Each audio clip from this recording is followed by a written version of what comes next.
Hello, this is John Norquay with Pivot Point Advisors. Today I'm going to help you understand how the risk profile assessment form works. I'm going to be a 55-year-old person who is looking to retire in 7 years. Okay, so we are going to start with part 1, our time horizon identification. So question 1. Given your investment objectives, when do you expect to begin withdrawing your money? 2 years or less, 3 to 5, 6 to 8, 9 to 11, 12 or more. Well, I'm 55 years old. I'm going to retire in 7 years. Therefore, that fits in between the 6 to 8 years category. I get 7 points. Okay, question number 2. Once you begin making withdrawals, how long will the money need to last? Well, I'm not going to be spending this money on a car where it would all be gone. I need this money for my long-term retirement.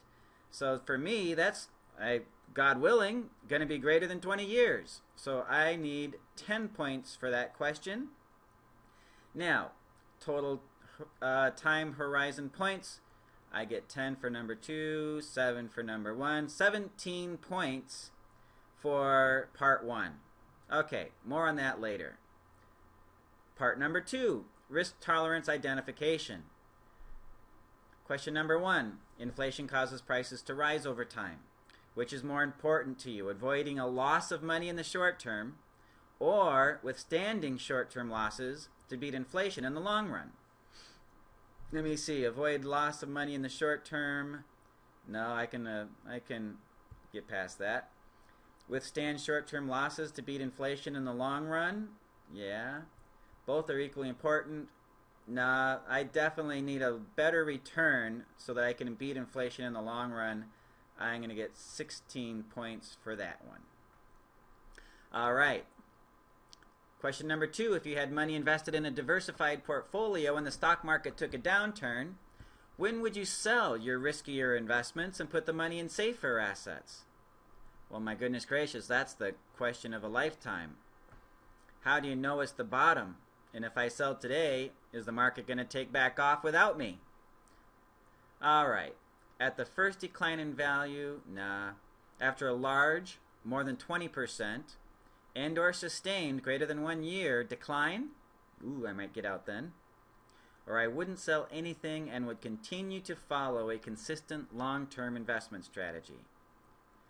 Well, personally, if I lost 20% this year, and I could lose 20% more next year, I just can't handle that. So I'm going to have to just take 7 points on this one. All right, over to question 3. Which of the following types of investment returns do you feel more comfortable with? 5% a year on average over the long term, but have a 10% chance of experiencing a decline in value. I can take more than that. 9% a year on average return over the long term, but 15% chance of experiencing a decline in value in a given year. I could take that. 11% a year on average over the long term. That's wonderful. But a 20% chance of experiencing a decline in value in a given year. 14% a year. That's an awesome return. With a 25% chance of experiencing a decline in value in a given year. My goodness. I think 11% with 20% is good enough for me. I will go with a 13-point response. On to question 4. Which of the following statements best describes your attitude about investing for this account? Minimizing the chance for a decline in my account value is critical. Not really. Bearing some short-term decline in value in an effort to achieve higher long-term returns is okay. However, I prefer that most of my investments be conservative. Well, that's just not really me. Seeking higher long-term returns is important to me. Yes. So I'm willing to accept substantial short-term declines in value. Substantial? How much is substantial? Maximizing long-term investment returns is my primary objective, and I'm willing to accept large and sometimes dramatic short-term declines in value to achieve this goal. Dramatic short-term declines? That doesn't sound like much fun at all. So, let me see here. Seeking higher long-term returns is important to me, so I'm willing to accept substantial short-term declines. What is substantial? But I don't necessarily need to be conservative, so I'm somewhere between 6 and 12 points. Since I am, I will default to less risky and take a 6-point response. Okay, on to page 2.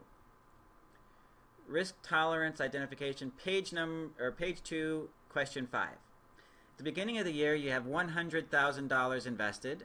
The graph to the right shows the performance of 4 different hypothetical portfolios. Each bar gives the range of potential returns at the end of 1 year. Okay, so portfolio A, I could get my 100,000 up to 115, but I might lose 5 down to 95. Okay. Option B, my 100 might go to 125, but on the other end, if it's a bad year, I could go down to 90,000. C, on a good year, I could get up to 140, and on a bad year, it could be down to 85. Or D, up to 150, with down to 80,000 as the bottom. Well, I think C suits me. I would be willing to go down to 85,000 if I have a chance of gaining $40,000 in my portfolio. So I'm going to choose C, which gives me 12 points. Question number 6, the last question. Based on how often you track the performance of your investment, how long would you wait to change your investment if your investment suffered a substantial decline in value? Well, I think I could last more than a week. I could last more than a month. Could I last more than a year? We'll see. Or I wouldn't sell any of my investments. Never, ever, ever. If a fund declines in value, that by itself is not a good reason to sell the fund. Well, I'm going to have to settle on 8 points for that, because if I do horrible in 1 year, I don't want to do horrible in another year. I might just change my thought process. Okay, so now let's go back and add up all of our questions. Well, we got 17 for part 1. In part 2, had 16 in question 1, 7 in 2, plus 13 for question 3, plus 6 for question 4, plus 12 for question 5, and plus 8 for question 6, which gives me a grand total of 62 points. So my response is 62. Now, part 3, find your risk profile. I had 17 for my time horizon score, so that puts me over here in this column. And I had 62 in my risk tolerance score, which puts me between 61 and 80, which makes me an MA, which means moderately aggressive. So I will circle moderately aggressive, and that I will understand is where Pivot Point Advisors is going to place me amongst the models. So please sign here on page 3 and date, and send in to us at Pivot Point Advisors. And if you have any questions, please give us a call or email us, and we would be glad to answer your questions. Have an awesome day, and hope to see you soon.